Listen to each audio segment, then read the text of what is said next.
Hi everyone. Do you ever wonder why airplanes fall out of the sky? Well, I'm here to tell you about that today. My name's Samson.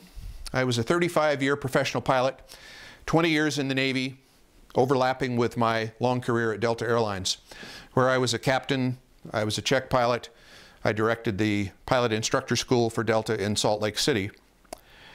And by virtue of the experience I had in training, I was invited to participate in a very important training project, not only for Delta, but that has affected the entire industry. You may not remember it, but 30 years ago, planes fell out of the sky with some regularity. And there was enough concern in the industry about it that the FAA mandated that all airlines in the United States do specialized training on the interactive side of the equation. There were about 6 of us who were invited to Atlanta to develop the program that sought to accomplish that.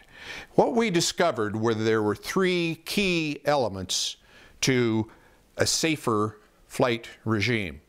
And the first of those elements is common sense. The first of those is basic skill.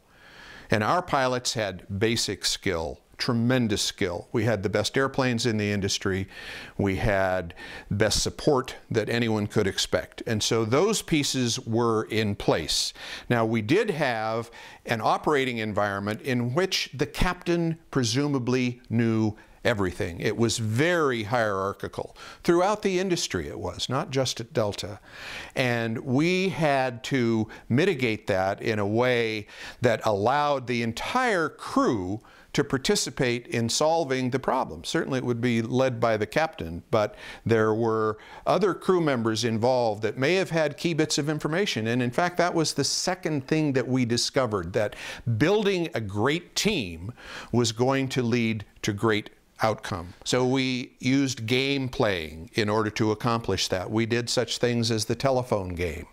We made paper airplanes and had our pilots fly the paper airplanes across the room. And those kinds of exercises expanded the horizons of all of our team members.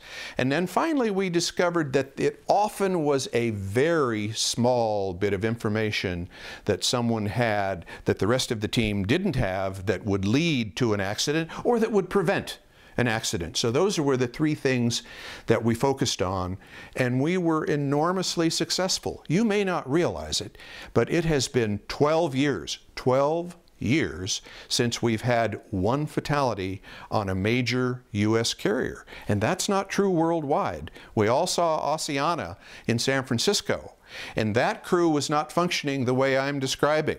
There were bits of information. There were basic skills that weren't in place. The team wasn't very well formed. And there were bits of key information that were overlooked that led to that tragedy. So in the future, I'm going to do a number of blogs and I'm going to talk about some of these things. I'm going to let you in on the games that we played that made so much difference in the performance of our crews and the crews around the country. Thank you.